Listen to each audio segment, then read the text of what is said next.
know that the Nets are trying to get it into Kyrie Irving and P.J. Tucker face guarding them. Kyle Lowry there at center field ready to help, and Blake Griffin getting it back to Cam Thomas eventually. And look at, Tucker has Kyrie so far extended, in Tucker and Lowry. They're clutch. There's a little wrap there by Lowry, but that allows him to shoot the gap, get the steal at the other end, ends in a foul, and just a tough way to end such a hard-fought battle. With a team desperate for a win. You didn't think tonight would be that night, but the Nets came oh so close, and now you see the longest losing streak in NBA history for a team that was 10 games over 500. Take a look at the dunks of the game presented by Bigelow Tea. A lot of big-time plays tonight from Day'Ron Sharpe, but here's a few jams. Gets it on the inside strong and then throwing it down. Nice little dish from Kyrie Irving, and those are your Bigelow Tea dunks of the game. That'll wrap things up for Miami. Once again, the final score, the Heat 115 and the Nets 111. For Sarah Kustok, Michael Grady, and our entire Yes Network crew, this is Ryan Rucco. Bob, Frank, and the postgame show starts right now. All right, Rooks, thank you. It is great to have you with us on the postgame show. Bob Lorenz and Frank Isola with you. So close and yet so far as they go down to Miami and the Nets lose at 115-111. A lot of it was about the shots they did make in the fourth quarter. A lot of it was about the one shot they didn't take near the end of the game. And let's really start with the fact that they were down 21 points to a terrific team on the road, and you're playing three rookies, and the Nets did not give up on this game. When we talked at halftime about Kyrie finding the game, he found it in the fourth quarter. There was a point where he scored 18 straight points. They were down by 11 with just under 4 minutes to go, and they still had a chance to win this game. And that final possession, when you play young players, this is part of the growing pains. Kyrie Irving never touched the ball on that final possession.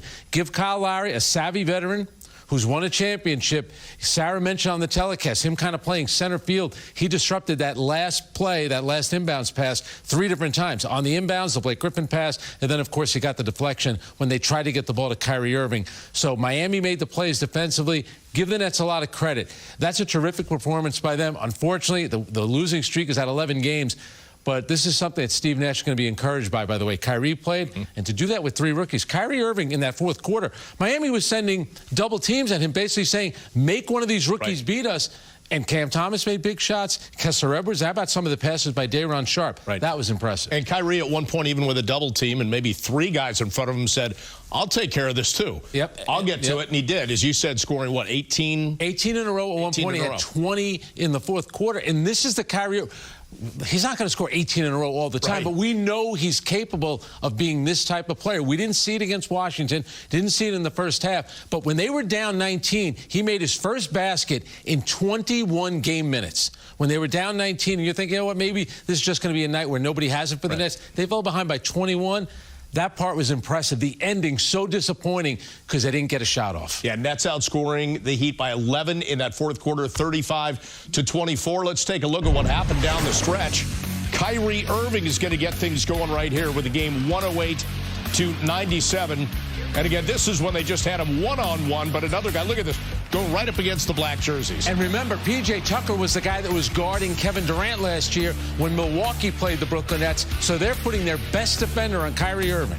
Then you talked about Kessler Edwards getting involved in a 108-102 game. He's about to make it a 4-point game. And there's Kyrie passing out of the double team. And how about that pass by Day'Ron Sharpe? The awareness, the quick touch pass for a dunk. All right, still a 4-point game. Guess what? Nice little save. It's about to be a 1-point game. And this was absolutely terrific here by Cam Thomas. Blows by Kyle Lowry, the pull-up 3. And now, folks, we got ourselves a ball game.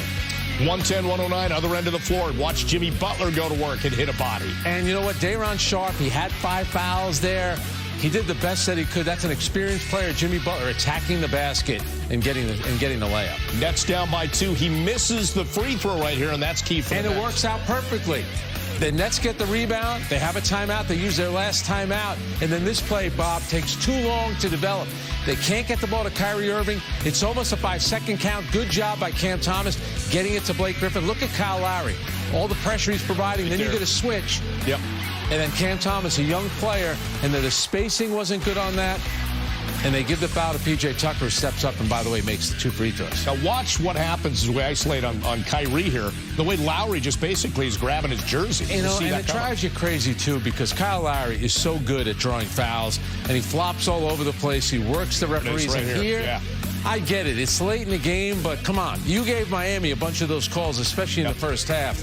You know, maybe Kyrie didn't sell it enough, but the spacing, again, was not good there. But everything else about the Nets' performance in that second half was terrific, except that final play. The execution, again, though, on that final play, there were 2 rookies in the game. Day'Ron Sharpe wasn't in there. But for most of the fourth quarter, it was Patty Mills, Kyrie Irving, and 3 rookies closing it out on Miami. All right, so great effort. Now, we didn't know what we were going to get out of Kyrie Irving because first half he was kind of silenced. 4 first-half points, but also he went down, thought he might be injured. He went to the locker room, so at that point you're like, what can he possibly give him? And at that point, was he even coming back in? And we'll find, here's the play right here, and we'll hear on the post-game when he speaks with the media, whether he got hit in the knee or in the thigh. The good thing was he went to the locker room. That looks like knee on knee right there with Gabe Vincent. Kyrie went to the locker room, came back, took him a while to get going. Like I said, he went 21 game minutes before he hit a shot. And here you see him when he came back in the first half. Just could not find a rhythm.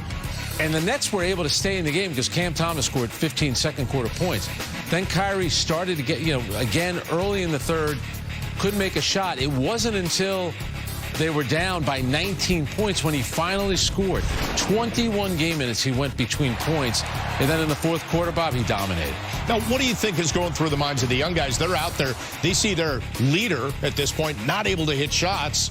Got to be a deflating feeling. And then imagine how the mood changes when he starts hitting in the fourth. And that's why you just have to keep playing. You'll see Steve Nash clapping his hands. Just keep working, keep playing. That's what they did. And then it just became magical from Kyrie Irving. Duncan Robinson has absolutely no chance right there with Kyrie going to the basket and drawing the fouls. Look at the defenders again.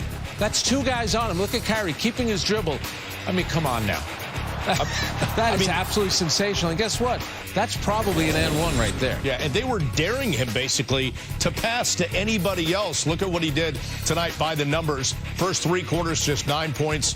In the fourth, he scores 26 of 9. He ends up 10 of 22 overall, which is a terrific number in terms of shooting, which was nothing like the first half that he had. And when they fell behind by 11 at 108-97, Kyrie hit a pull-up jumper. The next possession down, he pulls up for 3. Jimmy Butler fouls him. He makes all 3 free throws. That gave him the 18 straight net points, but that got him back in the game because it looked after Miami went up 11, after the Nets had gotten close, you're thinking, all right, now it's over. The run's over. Kyrie Irving kept playing. Those 3 rookies out on the court did a terrific job. It's weird. The Nets, ever since Kevin Durant has gone out, they can't win. And I understand the frustration.